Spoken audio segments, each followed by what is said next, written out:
So last time I said I'm going to talk about how I came to South Africa and then ended up sleeping in a graveyard with my cousin. So I'm basically going to give you a brief today how it all happened.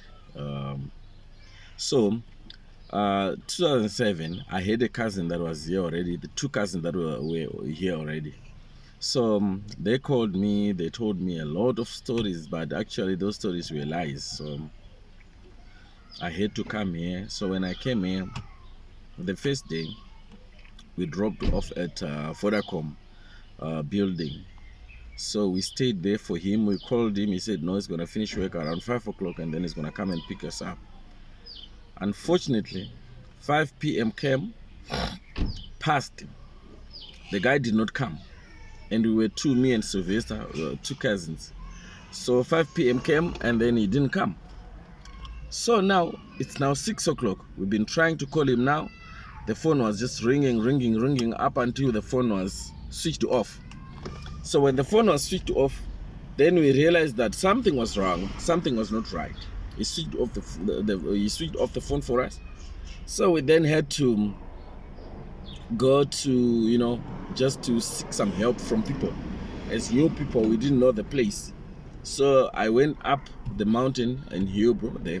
So I saw there were some guys who were doing some panel beating around 5 o'clock and they were also dressing up so that they can go back home.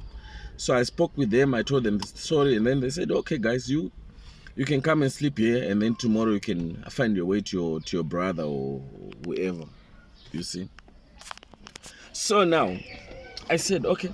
So we waited. For that guy to come and open for us. Unfortunately, the guy disappeared, and then he locked the place was locked, and then we did not have any place to sleep. That was around past 6. So I had to go and call my cousin. I said, cousin, you see now, we don't have any place to sleep and we know nowhere.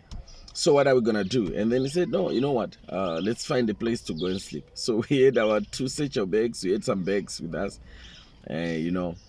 So we went to this place that we did not even know that it was a graveyard. Hey, bruh, we went there and it was dark. We said, I know we can just lay here. So we laid where there was this some sort of concrete slab, those big graves.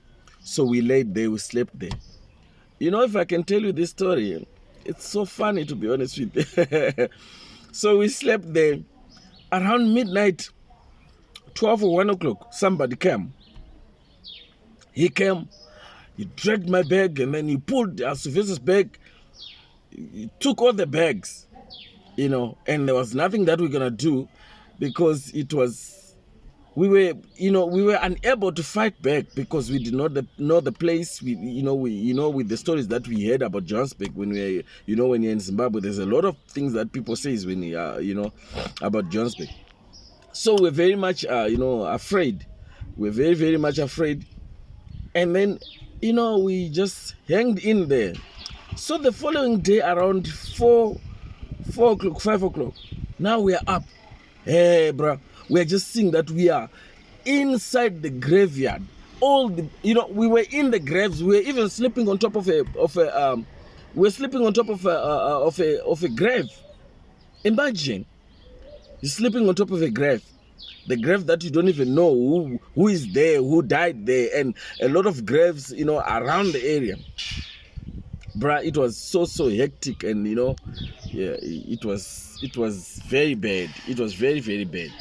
So, to cut the story short, for the next chapter, because I do have some chapters again about the whole story. So now, we woke up, we didn't have anything. The only thing that was left with me, it was a small towel. I had a small towel with me. So that was the only thing that we had.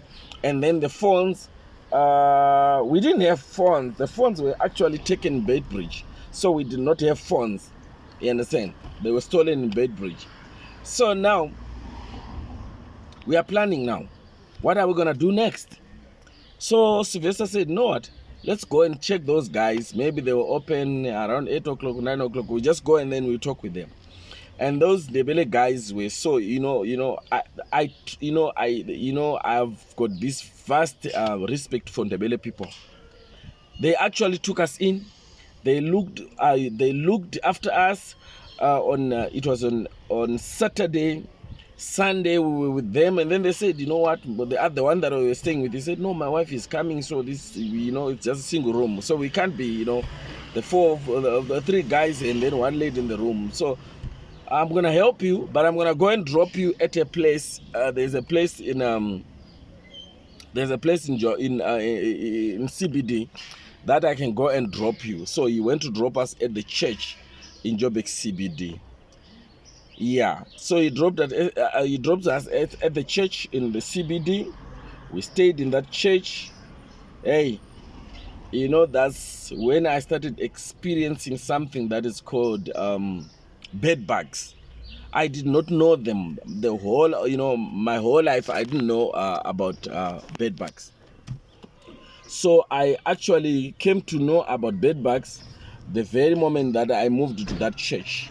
That's when I started knowing what is called a bed bug and other stuff. I didn't know, so I started knowing them that time. So, at the church, the life it was a very, very difficult life at the church. It was a very, very difficult life because people were sleeping in the the passages, the steps, with the staircases. Were sleeping everywhere, and others were sleeping inside the main hall, the chapel. It was a mess, to be honest with you. It was a very, very big mess, and there was no bathing. It was a disaster, I'm telling you. And I wonder, how did that bishop happen to to accept all the Zimbabweans who were coming in that church and then living in the CBD, the city center, putting on the rubbish, the trash, the boxes, the papers. It was a mess, to be honest with you. It was a huge mess. So I stayed there. We stayed for 1 month. And then my cousin, Sylvester, happened to find that these guys that we're looking for, they were actually staying in a place called Mayfair. So he said to me, you know what, we need to go there. So he went to Mayfair and then met one of the cousins there, and then he said, you know what, my brother was arrested, so you guys you can come and stay with us. With that 1 month experience that I had, I said, no, I'm not going to go there. I'm not going to go and stay with them because they rejected us when we needed them the most. So now at least we've got a shelter. Of course, not that comfortable, but I can't go there. So my cousin went there. He stayed there for 2-3 days. We met again. Now I'm alone now. We met again. He said, no, the place is so wonderful. You can come. I went there, to be with them. That very day that we got there, these guys were actually staying at the mess of the security of that building. It was actually, an abandoned building. So the security guys, they used to take some 50 rands from them so that they can stay for So the security came midnight. He said, guys, you did not pay me for the night. You must move out. The very thing that I was worried about, it was actually better for me to be having some lies and bed bugs at the church than to be chased now midnight at a place that I don't know. It was terrible. So my other cousin tried to negotiate with him. They gave him 20 rand and so on. We actually managed to sleep for that night. But I didn't, from that day, I never went back. So these guys, they tried to be there, I just went to the church. I went back to the church. I stayed again for another month. So today, I'm going to stop this story here. Today, I'm going to stop it here. So where it is going now, that's where it's juicy. So I'm actually going to talk about it from the very moment that I actually got my first job. When I got my first job, I'm gonna talk about this story.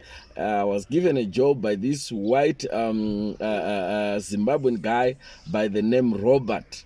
But I'll tell you how I got that job and how I left that job. I'm actually somebody who is very much scared of heights.